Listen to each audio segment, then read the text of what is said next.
For most of us, especially in India, the word would evoke beaches of Goa with their associations of holiday fun.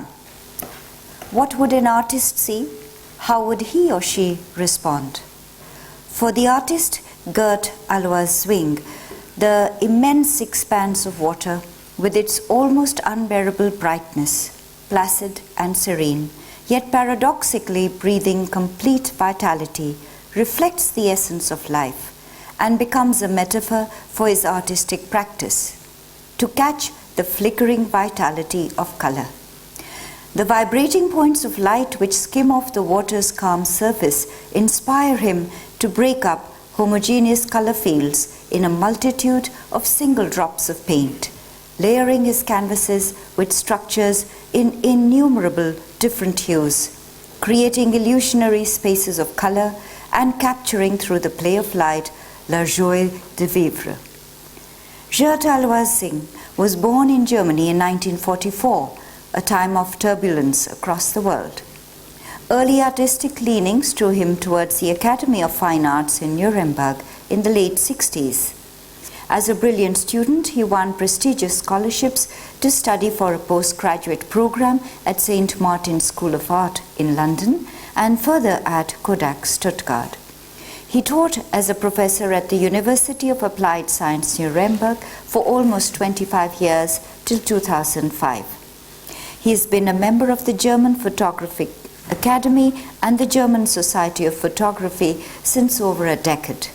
He has held solo shows and participated in prestigious group exhibitions from the 60s onward, majorly exhibiting in Buenos Aires, Quito, London, Munich, St. Petersburg, Paris, and other cities renowned as centers of art.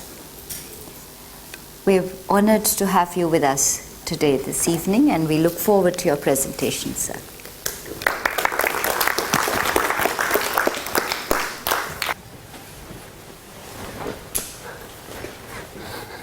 Before I start, well, it's too strong. I have to go a bit back. Before I start, I would like to thank especially Avtarjeet Dhanjal and Divan Mana and all the people who are working for this conclave, for inviting me. I'm happy to be here.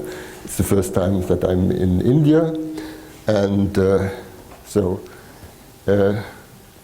it's nice to be here. Well, I'm starting with the theme flickering. So there is this text. You already heard a little bit of it. I just may remember the whole thing. It's called Flickering. On a calm and sunny day at noon, the ocean stretches out its surface, an immense plain of vibrating points of light which touches the horizon. You hardly can bear its brightness. The huge body of water appears peaceful and serene. At the same moment, its uncountable waves, the strength of complete vividness. This paradoxal experience of tranquility and utmost agitation seems to be the essence of life for me. Some of this richness and abundance of nature I want to show by means of vital color expression. I break up my former more homogeneous color fields in a multitude of single drops of paint, filling the canvases with many layers of points. The result are structures in innumerable different hues, illusionary spaces of color. To expose oneself to the flickering vitality of color, isn't it just what the French call la joie de vivre?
Wow. Now, in the second part, I want to show you some of my recent paintings. But nevertheless, I think I have to tell you something about how about the technique, and so I'm telling you some technical terms. First of all, these pictures, these paints, they have no title, so they are just called tondo or triptychon or whatever it is with a number and a year, because I want to avoid that the perceiver will be directed in a certain way. I think the color is people react very differently to color, and I want to have this openness for this work. These are all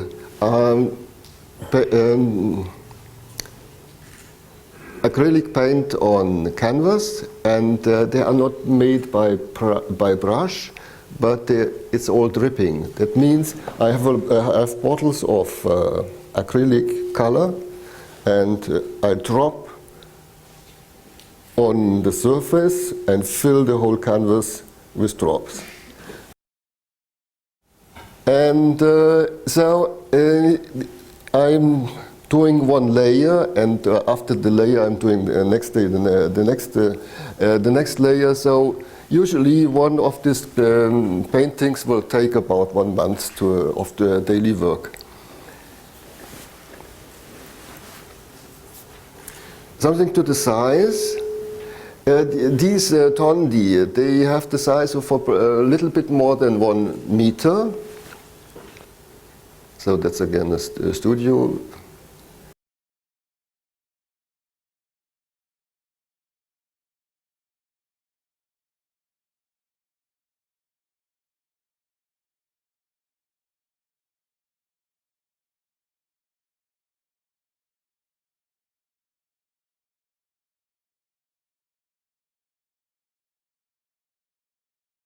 And now there are paintings, triptychons.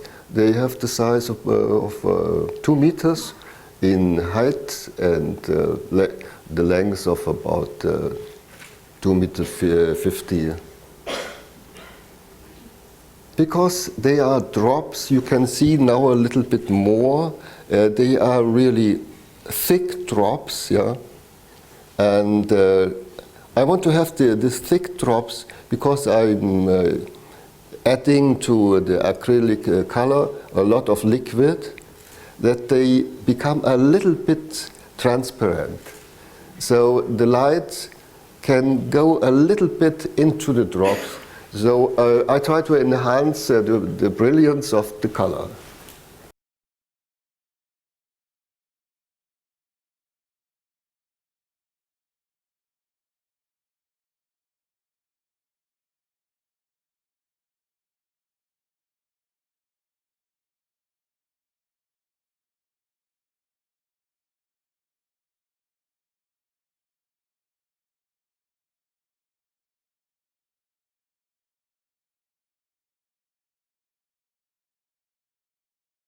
All these paintings are done in the last 5 years, and now they are fairly in chronological order.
Okay, so these are these paintings.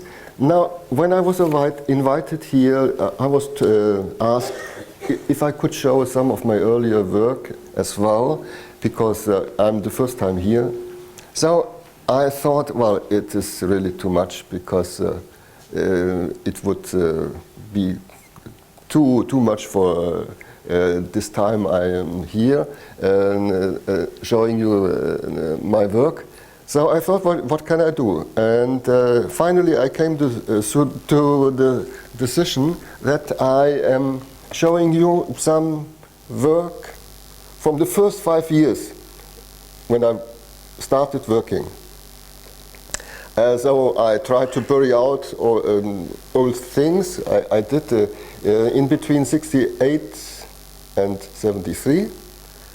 And I made a certain discovery which amused me, that even in this early work, some principal underlying structures of my work are still the same. And as you can see here, I've written that down. So the one thing is luminosity, and the other one is stratification. That means this brightness of color I used already in my early work, and stratification means just the superimposing of different layers that I did there as well. And always, obviously, I had been concerned about vibration or pulsation, interference, oscillation, and as well about the illusionary space of color. So that's a work from '67. So here I could tell you something. These are two square canvases. One is painted first completely yellow, the other one blue. So that means these two opposite colors of light and darkness, or day and night. And to bring them together, I used green, and green is in the grayscale about the middle hue. And I put different layers, always in discrete steps, over the yellow canvas and the blue canvas, till to the saturation of the color on the right-hand side. So, and for me it was quite interesting that the steps between the different darkness or lightness is changing a lot. Also, the color, the green color, is always the same, transparent color, and there's still this effect of cannelures, like in Doric columns, yeah, that there's always this kind of space in between. That's another object, and I did by perspex. And in the back, on the bottom, there are different perspex color sheets, and one can change now one sheet after the other in the back. So you see the change of color as well.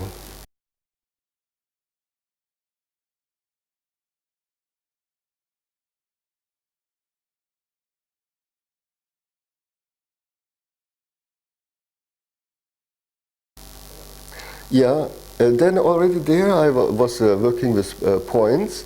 So that's again an object by perspex. And one can see in the next picture that it is built by different circles and the circles, they are yellow or blue, and they, of course, looking through it generates green, and one can rotate these circles. So by rotating it, you will get these interferences of these different structures. So after using color, I was concerned about the cube, but not the cube in a fixed way, but in a way of rotating him. And of course, there you get these interferences as well.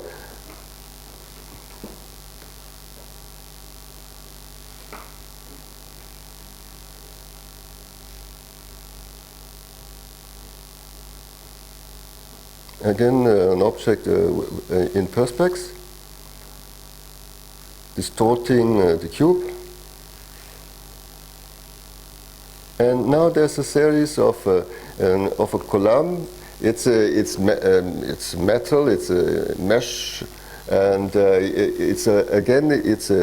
elements are distorted cubes brought together to a column. It's about the height of about 5 meters, and it's hung up just with one string. So that means the wind, when it's blowing, it will rotate the column. And now you can see it in different, so there's this interference of the structures as well, this vibrating moment, and now you can see it in different seasons.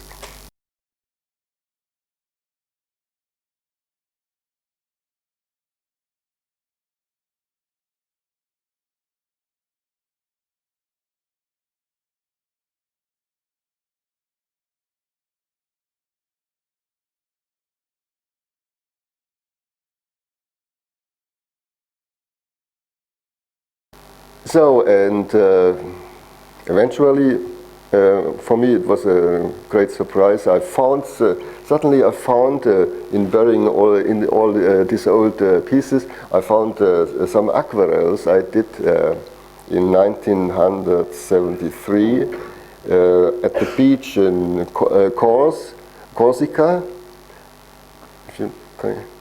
And I had the feeling that they are really something which is very similar to what I'm doing now.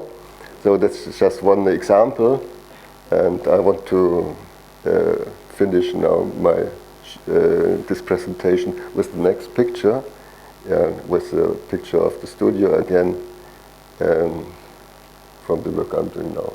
So thank you very much for your attention.